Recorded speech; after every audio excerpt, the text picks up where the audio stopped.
Oh, yes, it's time to talk Monday Night Raw that aired last night on November 29th, 2021. And we're going to cover everything top to bottom, from the Edge and Miz promo that had no business being as good as it was, Kevin Owens sneaking into the main event of the day one pay-per-view, and much, much more, including, a rant or two. Let's get it all started right after this. Are you looking for a new podcast to listen to? Maybe one that's inspiring, relatable, and just plain fun to listen to? Then check out Curated Advice on Better Living. That's Curated Advice on Better Living. So what exactly is this podcast about? Well, it's hosted by millennial Khaled Soltan and his quest to discover different cultures, perspectives, and philosophies. There's nothing scripted in this show. No conversation is the same. The only recurring question they have is, what's your advice on how to live a better life? I think we can all find a way to live a better life. And this podcast, with listening just a couple of episodes, I can tell you with confidence that you'll be able to relate to some of these topics. And the latest episode that has been published is all about a toxic relationship that his guest was in just prior to the pandemic. And the relationship he was in ended. His 10-year relationship ended just prior to the pandemic beginning. And you hear his struggle, his journey to healing. And it's so well done, very high quality audio, so you don't have to worry about that.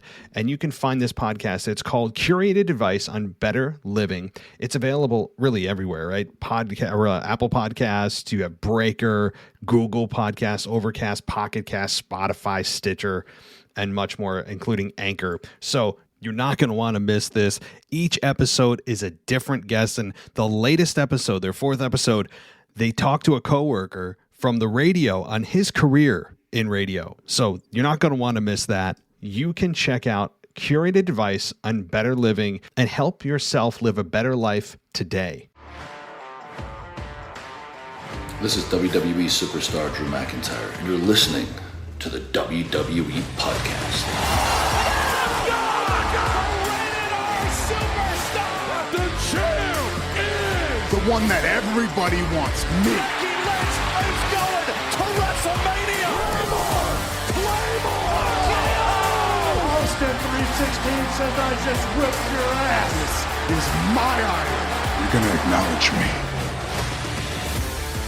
Well, it is that time once again, and here we are, the end of November, the very last day of November, Tuesday, as I record this, about 10 o'clock in the evening, Eastern Standard Time. But wherever you are, hopefully it's an enjoyable day or morning or evening.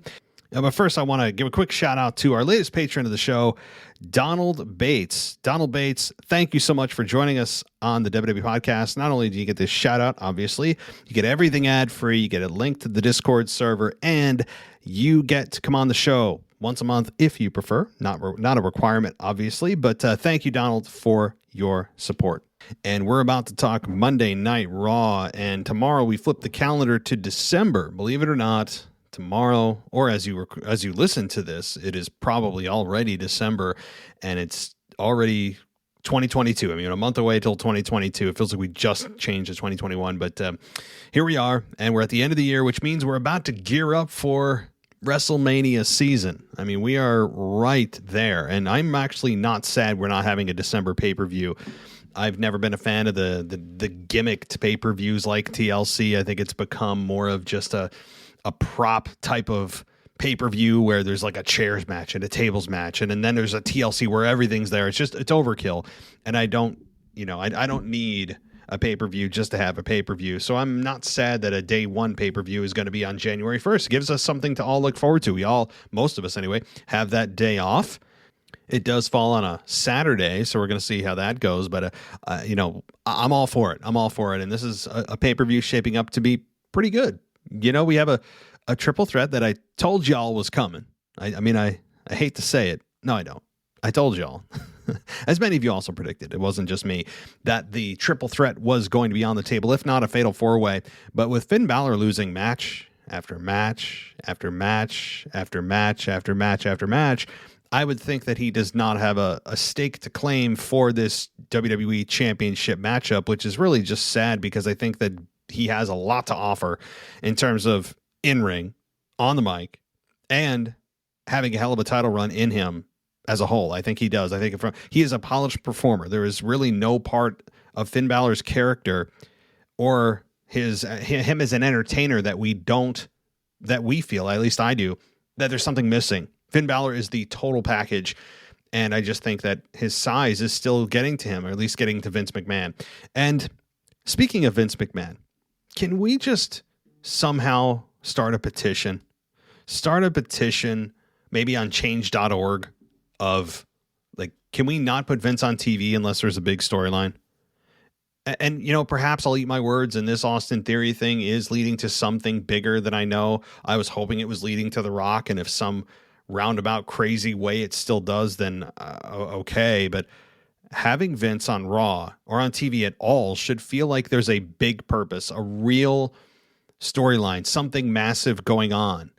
And it doesn't seem like there is. It seems like he's just being a bully.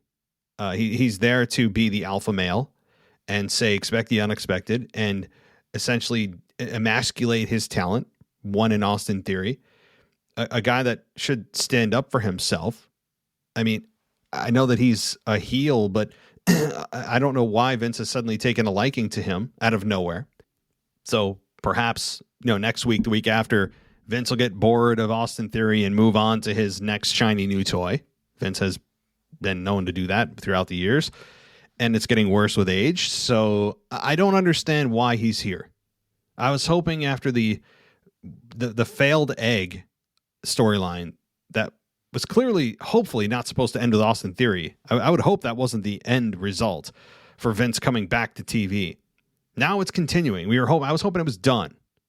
And here we are with Vince now sitting with Austin Theory, as Austin Theory is getting schooled by Vince McMahon, emasculated by Vince McMahon, not given any lines to say in that segment other than just kind of elementary responses of like just being, apparently he's just there to be a sentient human being while Vince McMahon spews his alpha male garbage. And I'm not understanding the whole Vince McMahon return. Expect the unexpected, pal. Okay, cool. Now what? Can I actually do what you're paying me a bunch of money to do and go out and perform? Or are you going to keep me in your office the rest of the evening spewing a bunch of hyperbole, like a bunch of like just complete nonsense? Am I going to sit here and just listen to you ramble? And that's what Vince sounds like when he speaks. I mean, I'm sorry. Vince McMahon, I can't even understand what he's saying. Like, his enunciation of words has decreased significantly over the last 5 years. I can't even understand what he's saying. He's expect the unexpected. That's what it sounds like to me. I get a pal every now and then. I get the gist of what he's saying, but there's 60% of his words that I'm like, wait, what? Can you speak clearly? Open your mouth a little wider. I don't know. Is there anything else? Anybody else have an issue with this? I don't know. But I recently got a review on Apple Podcasts of "Stop Complaining." Hey, nope. I'm not. I'm not. If there's something like this that is not right, and you have the chairman of the company coming on TV embarrassing himself, I'm calling it out. We've got no state-run radio ties to WWE. We're not affiliated with them. That's what makes it great. We can sit here and talk about Vince McMahon until we're blue in the face, and we don't have to worry about repercussions. That's what's great. That's what's great about this entire podcast and the platform that we have. And I pride myself and the entire team on being able to speak our minds, and we're never inauthentic. That's what I love about this. And right now, Vince McMahon is embarrassing himself. For what? I mean, if at least he was coming on to embarrass himself for a massive return, a huge storyline beginning, fine. If the ends justify the means, whatever. I'll just grin and bear it. But if we're going to get a half-sentient Vince McMahon mumbling his words, coming on to fulfill his own ego, acting like the alpha male in every segment while his talent just cower to the almighty Vince, then count me out of this. I do get excited to see Vince out of just kind of reflex, especially if he's not on TV for a while. You get excited like, oh, a big storyline's about to start. And we get an egg and him telling Austin Theory to expect the unexpected. And then he slaps him. That's it. That's what Vince McMahon's master plan has been thus far. Again, I understand I could be totally wrong, and this is somehow a genius maneuver to, I don't know, for some massive return or whatever. And if it is, fine, but so far, this is like an F. This isn't even like a D. This is a failing grade. So I want to get the Vince McMahon thoughts right off the bat here. Transitioning to something I really enjoyed to make sure that I appease those that feel like I'm complaining all the time. I really love The Miz's return.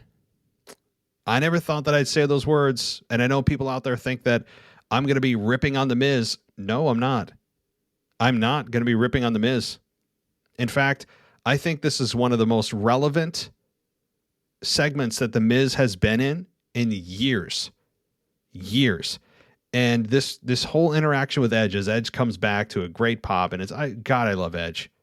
Probably the best promo on the roster right now, at least on Raw.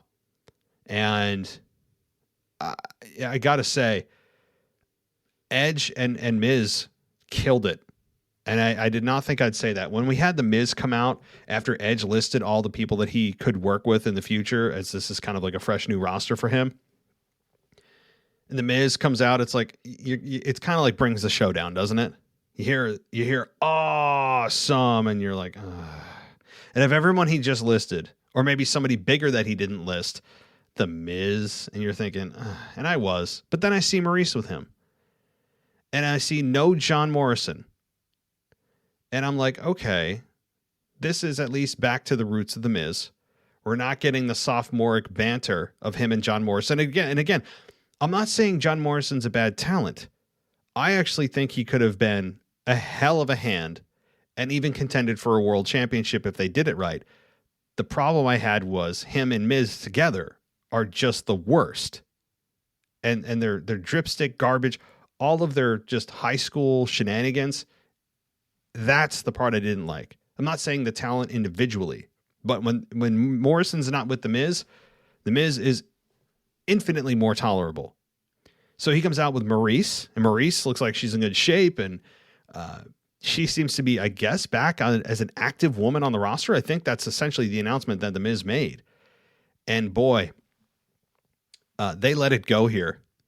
And I think that this was a response to the Punk MJF segment that opened Dynamite last week. If I'm looking at this correctly, because they did mention, Edge mentioned that Miz is talked about on other shows. That's as close as he's going to get to saying AEW, of course. And that to me was a response directly. And the style of promo, the format of the promo was similar in nature to what Punk and MJF did, which again, guys, for the love of God, if you have not watched, I don't care if you don't like AEW. I don't care. That's a non-factor. If you like wrestling, you're a wrestling fan, and you don't watch MJF and CM Punk, what are you doing? MJF and CM Punk, just go watch it. It's about 15, 16 minutes. That is one of the best segments I've ever seen promo-wise. It's in my top 5. In my entire career, I say, of watching wrestling, if that's a thing. My God, absolutely a clinic. I'd give it a 10 out of 10. It was amazing. It was engaging, emotionally investing, real. Crowd was on every word. I think MJF won that battle. I don't think Punk was as good as he could have been, or many probably expected him to be in that promo, but he had some good zingers, and The Miz was mentioned as one of those big zingers, that MJF is just a less famous Miz. And so it was kind of like it was a mic drop moment. But anyway, back to WWE. I believe that this was a direct response to that. where they looked at the success of that and they said, can we do that here? Who are some great talkers? We know The Miz is good and Edge is coming back. Hell, let's put them together. And it worked. I'm not saying because they essentially used this as an answer or kind of hijacked it. I don't care. It worked. Whatever the reason, this segment worked really well. And by the end of it, I wanted to see them fight. At the beginning of this, when I heard awesome, I said, oh man, what a drag. Because I've been conditioned for so many months now with Morrison and Miz. When I hear that music, I want to, change the channel or put a pen in my eye, so hearing this after or seeing what they did and transitioning me from go away Miz to damn, okay, I'm on board. Let's do this was pretty amazing. And yes, Edge was brilliant on the mic, as he always is. Edge is, man, he could open a wrestling school, just teaching promos, not even doing in ring, just doing promos. That's how good he is. And it was great to see him back. And it was, really fun to see these two interact, and they seemed to get real for a while. I mean, it was scalding and just real. So you know what? Something different here. I want to actually share a little bit of this with you. And I got to be careful because of the, copyright infringement and all that kind of stuff. So I'm not going to play a whole long clip, but I'll play as long as I can here. And then, I'll come back. But this is just great stuff by Edge. So let's take a listen together. I sincerely mean everything that is about to fall out of my face. You made it here, standing across the ring from me, staring me in the eyes from Tough Enough. You wrote notes on your hands and went all the way to the main event of WrestleMania against John Cena with The Rock as special enforcer, and you beat him. Yeah, you did that. And yeah, I did jerk the curtain that night. I did that. You have people on other shows saying your name just to get a cheap reaction. You live rent-free in a lot of heads. You built yourself an empire. You got a mansion in the Hollywood Hills. You got a beautiful family.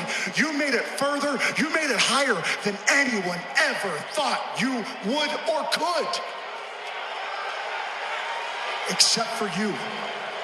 You thought it. You believed it. You made it happen. I got to pause there. I'd love to keep going here, but you know what? What's great about this promo and what's great about what Edge does that you don't see happen in a lot of promos, almost any promos. Well, number one, this doesn't feel scripted. This is right out of Edge's head.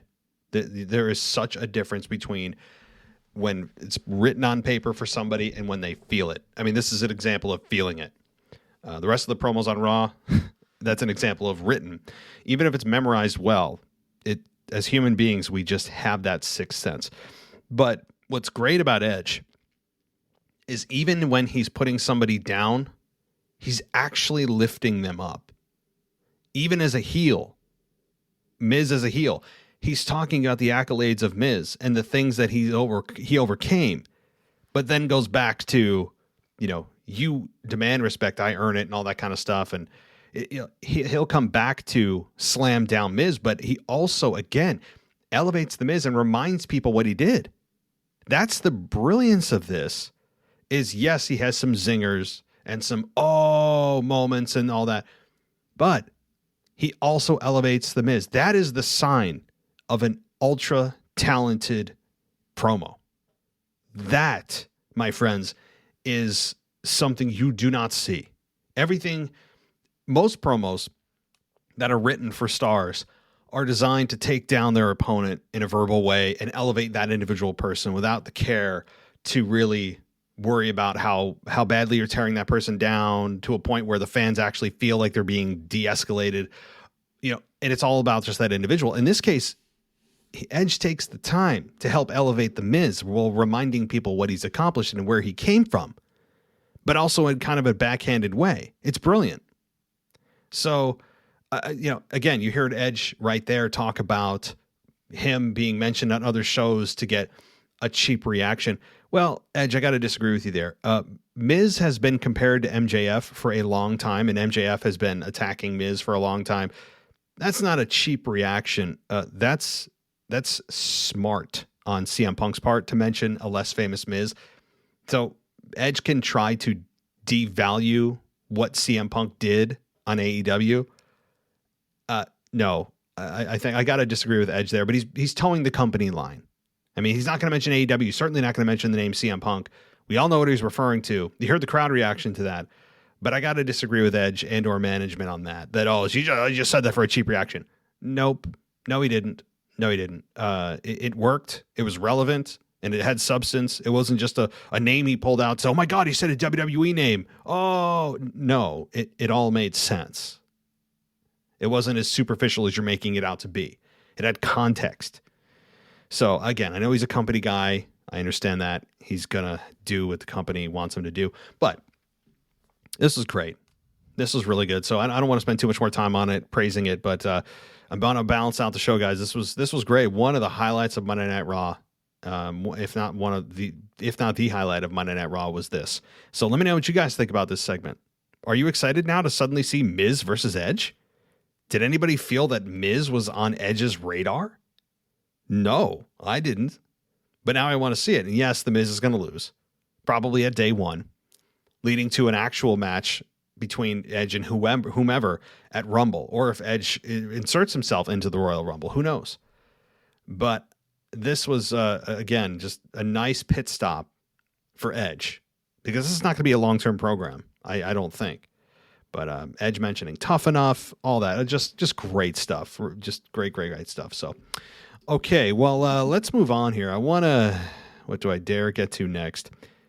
Do I dare get to another women's championship match next week, a U.S. title match on Raw, the tag team title match that happened on Raw? There is just no shame anymore, is there? There's no shame for WWE.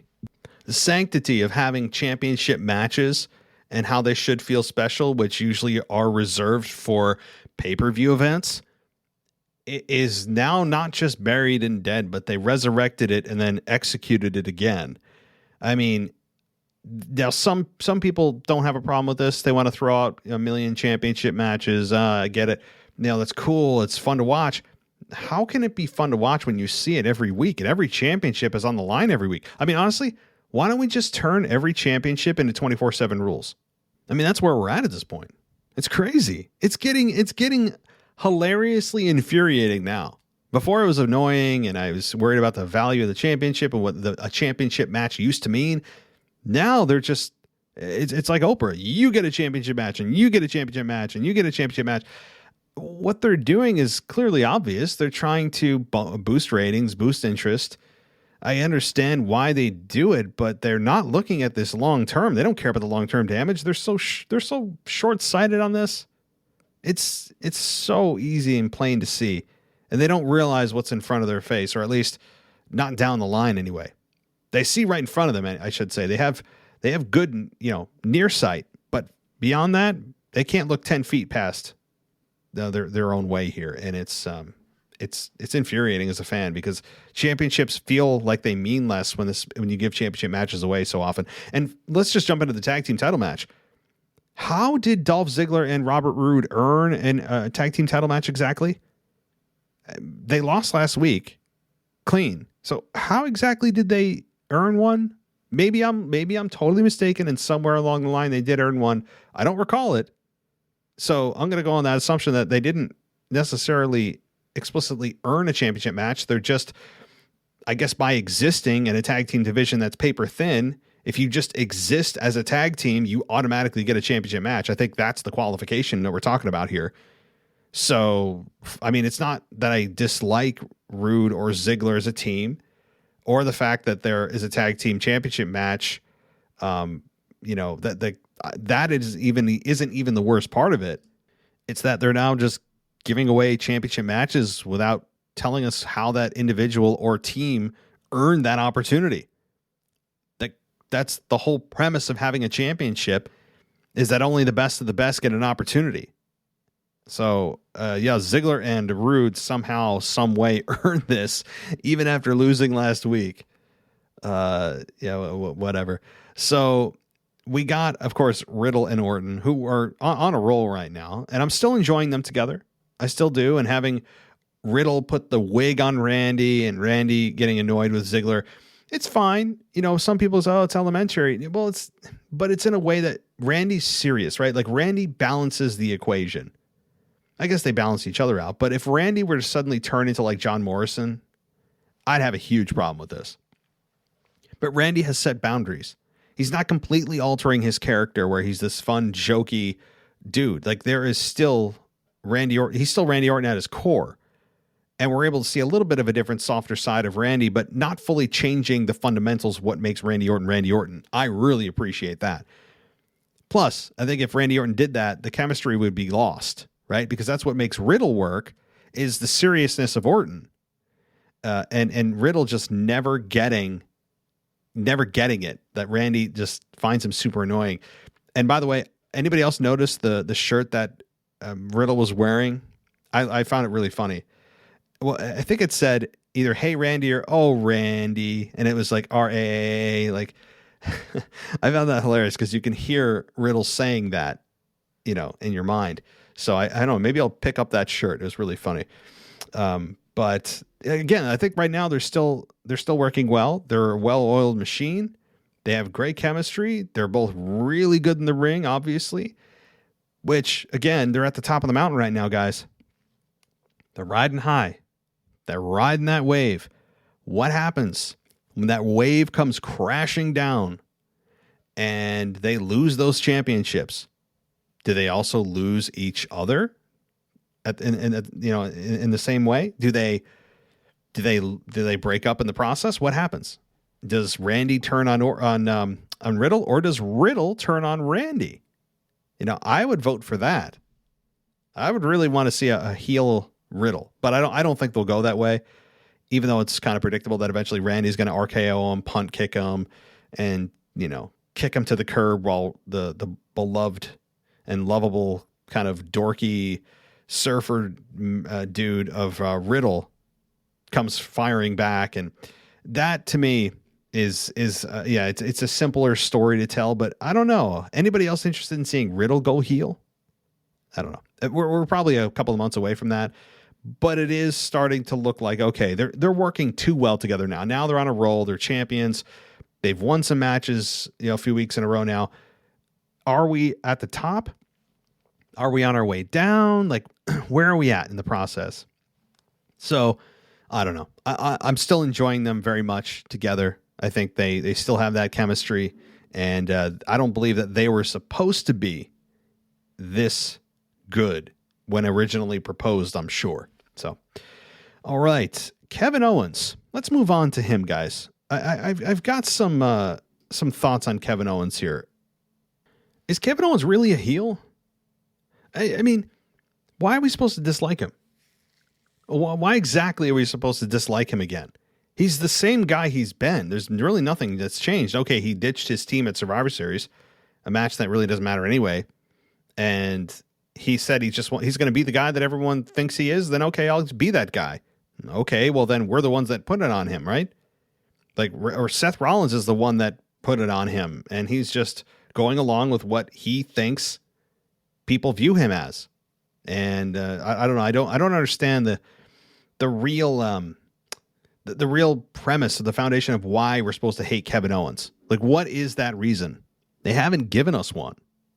Like, why? He actually outmanipulated Seth this past week. When you look at the layers of that conversation, and Seth was woven, by the way, in like 6 segments on the show. I mean, Seth was all over the show, and I'm not sad about that. I think it's telling about where they're going with this championship run of Big E. I'll get to that in a few minutes. But Kevin Owens told Seth that Adam Pearce told him that if he beats Big E tonight, he's added to the Day 1 championship match. And Seth called him a liar. Seth confronted Adam Pearce. Adam Pearce said, no, that's not true. And then he ends up putting it in the brain of Adam Pearce, and Sonya Deville and Adam Pearce talk about it, and they say, yeah, that may not be a bad idea, to which Seth calls them liars, but they weren't really lying. Seth was the one that implanted that in the minds of of Adam Pearce and Sonya Deville. So not only did Kevin manipulate Seth into putting it in the minds of Adam Pearce, knowing he would go to management, but then in the match that he had with Big E, he interrogated Seth. He beat up Seth, knowing that if Seth retaliates, and he would, that the DQ would cause Kevin Owens to be put into the match because he would get the victory as a disqualification. So he out manipulated Seth on a few different levels.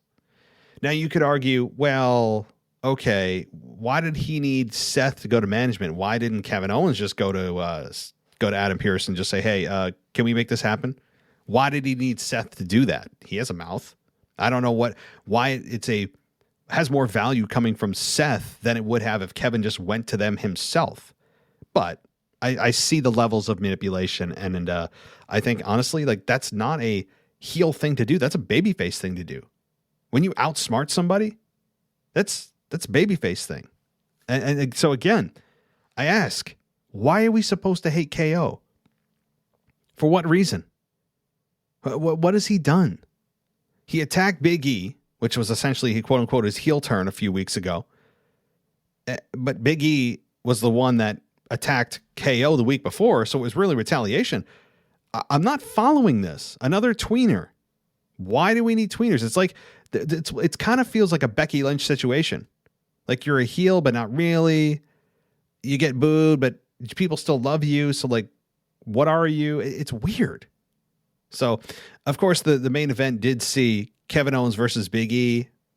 Quality of the match, no problem. You really don't have any concerns there. And Big E ends up losing, but only because of disqualification.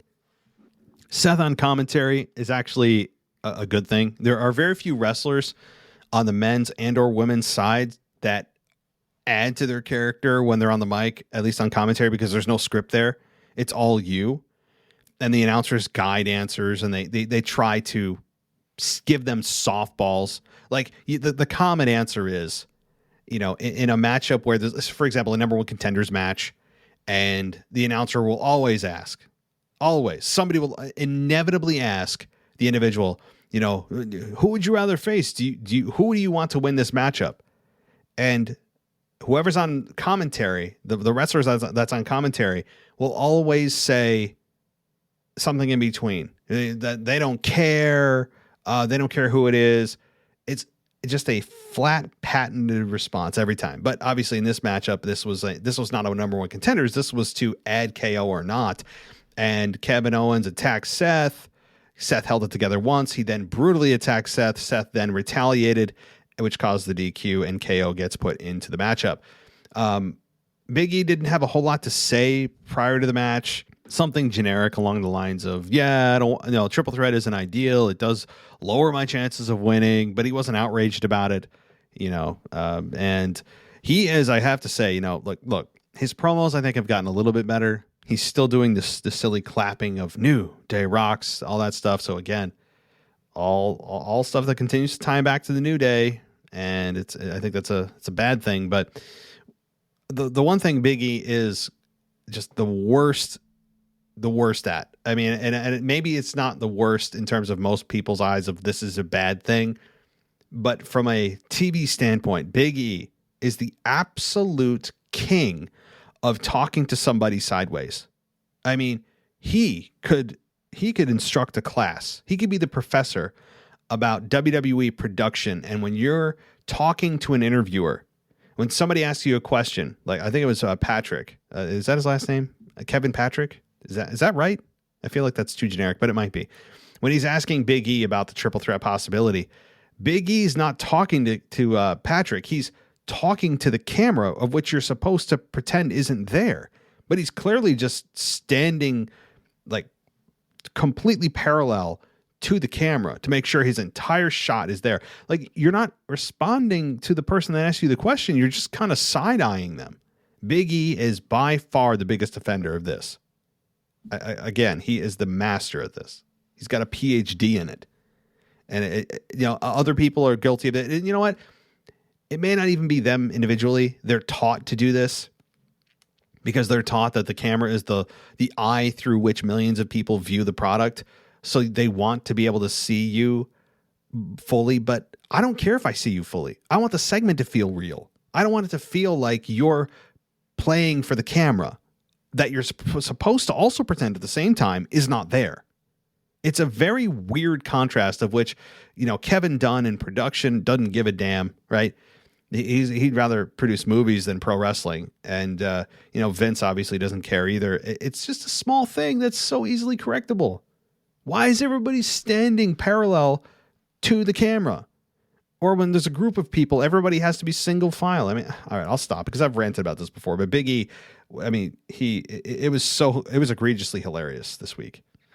All right. Well, anyway, let's get to Kevin Owens is added to kind of put a bow on the main event of this. Anyway, Kevin Owens added to the main event as predicted. I think it will end there. I don't think Finn Balor will be added. Originally, I thought there could be speculation he would, but he's lost so many matches now. I doubt it. It's still kind of possible because otherwise I don't know what he's doing at day one. But right now it's triple threat, which sets up perfectly the scapegoat for Big E to lose the championship by having Seth pin Kevin Owens. That's exactly what's going to happen here. And Seth will be your new WWE champion as Big E is protected because he's not going to be involved in the decision. And Kevin Owens is the scapegoat. He is the sacrificial lamb upon which WWE will sacrifice him for the greater good, for the protection of Big E and to get the belt off him and make Seth champion.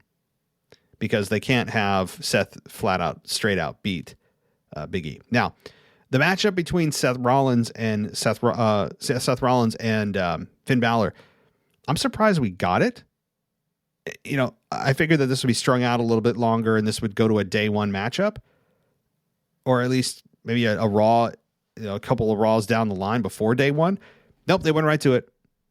Boom, right to it. Right to the matchup, and it was a quick match, by the way. They were fine together, as expected. They're always going to be fine together. But the match felt short, and I feel like it damaged Finn even further. And I'm not one to say always that wins and losses hurt or help, but Finn has been on a losing streak now that is pretty striking, especially considering where he was in the championship picture with Roman Reigns just a few short months ago. I mean, it's not a fall from grace. It's off a cliff, folks. It's off a cliff. So Finn Balor lost clean to Seth. I know why they're doing that, though. They're setting up Seth as a legitimate threat for Big E, and they're giving him a more of a foundation so that when he captures the belt at day one, he has some recent big victories to lean on, and there wasn't anything hanky panky about this victory.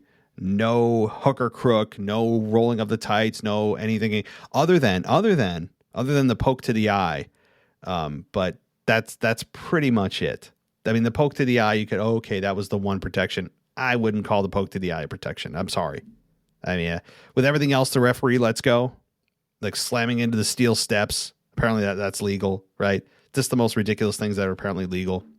So, all right. Let's see what else happened on Raw. Okay.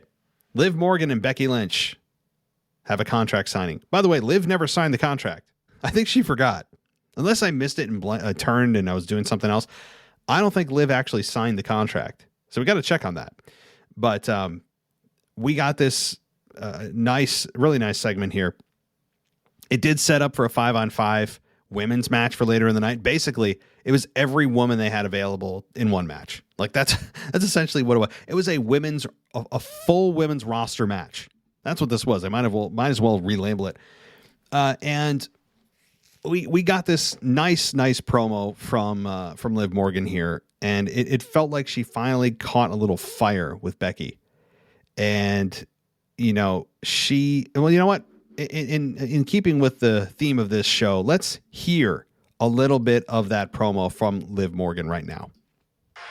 Wow, who knew big time Bex cried like such a little baby?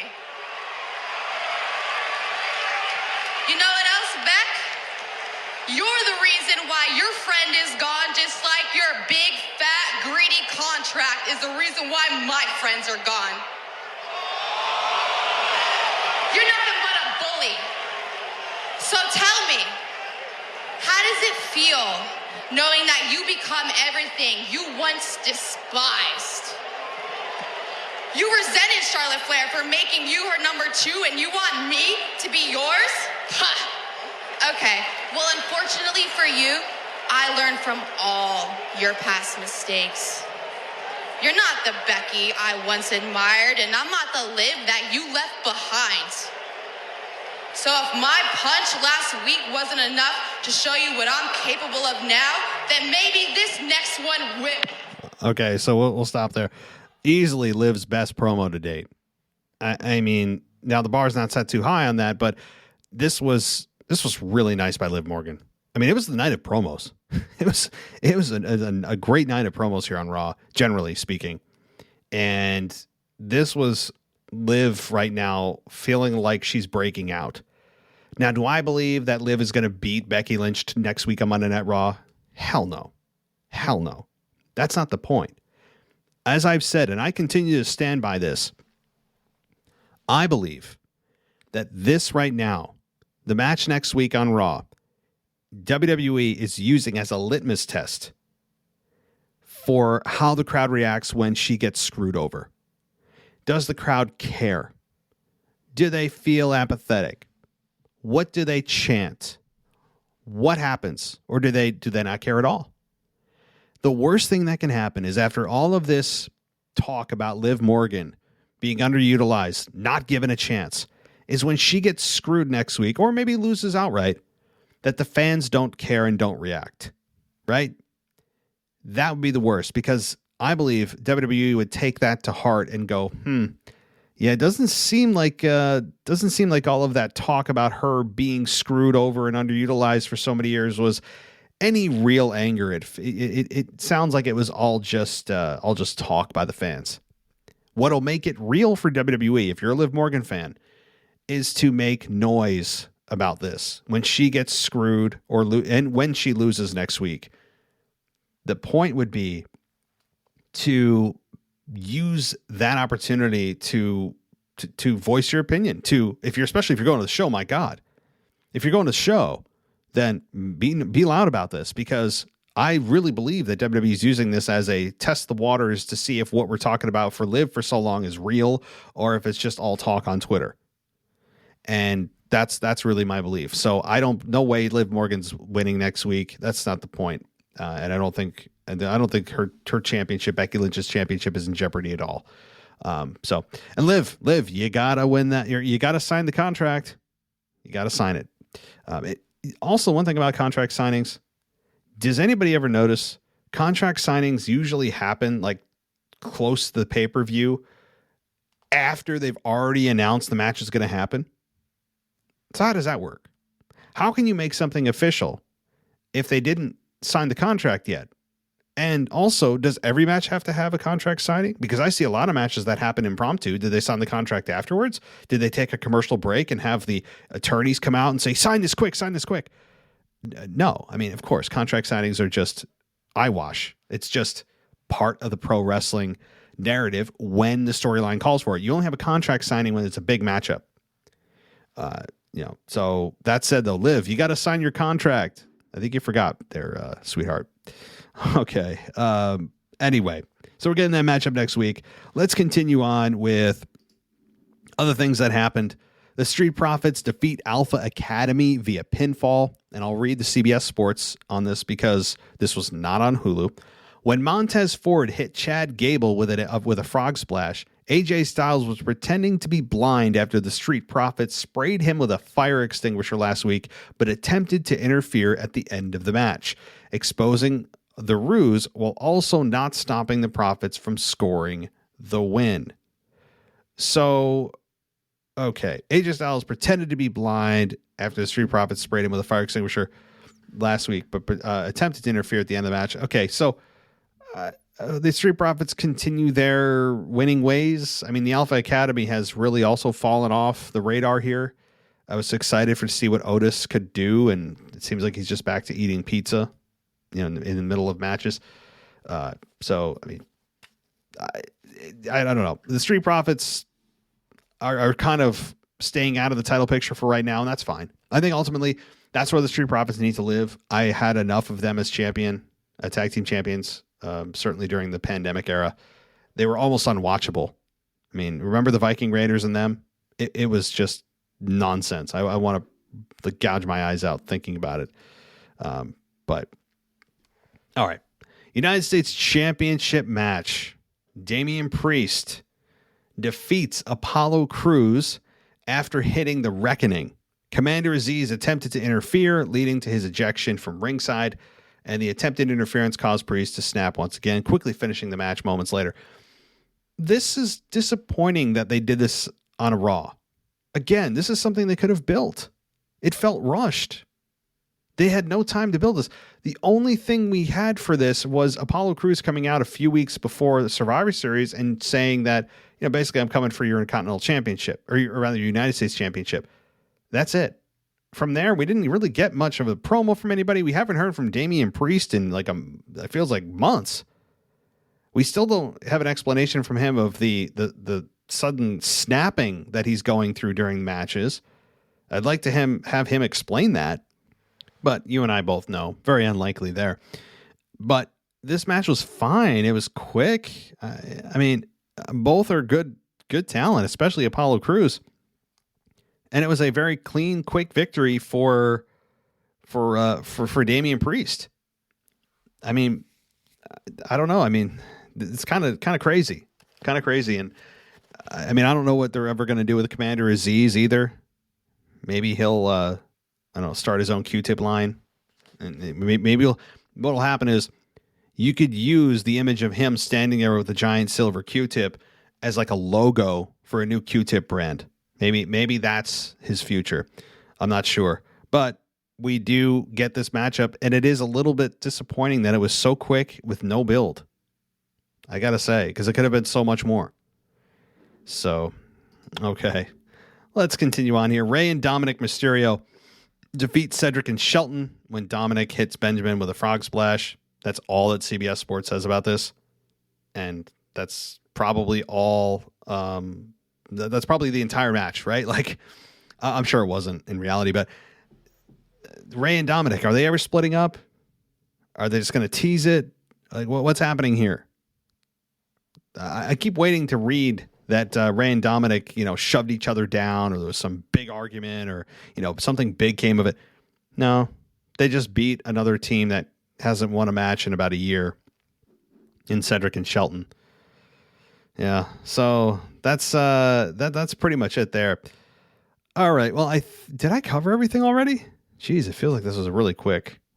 I'm scrolling through, guys, making sure I didn't miss something. I'm sure somebody will point something out, but maybe not. So that is it for my Monday Night Raw review, everybody. If I missed something, I apologize, but tomorrow is going to be the mailbag, so send in your questions to realwwepodcast@gmail.com or call us and leave a voicemail at 518-952-0247. You get 3 minutes, leave a voicemail. You can also contact me on social media. I've got some Instagram questions I'm going to answer at WWE_podcast, or on Twitter at wrestling_audio. And don't forget, we're also on TikTok at the WWE Podcast. And we've got a really good response lately. I mean, we're in about a week, we've gained well over 1,000 followers, which is really cool. One of my videos blew up somehow. It was the Charlotte Flair photo one. It's got like almost 30,000 views, and I'm like, how? I didn't think it was that good of a video, and I don't know. I don't understand the algorithm of TikTok, but nonetheless, we're gaining followers pretty quickly there. So if you haven't already and you want to be in the cool crowd and join TikTok, just search us out at the WWE Podcast. I try to do a video at least once every day or two on something coming out in the news. I may change the format to some of my favorite moments or something cool that happened during the week. But right now it's kind of like a random news format. So, all right, well, that will do it for me this week. Again, I'll be back tomorrow with your mailbag. As always, I'll talk to you next time. Thanks for listening to the WWE Podcast. Don't forget to subscribe on your favorite podcast app. so you don't miss a show, or head to WWEpodcast.com. And for all of these shows ad-free, head over to patreon.com/WWE Podcast. Until then, we'll see you next time.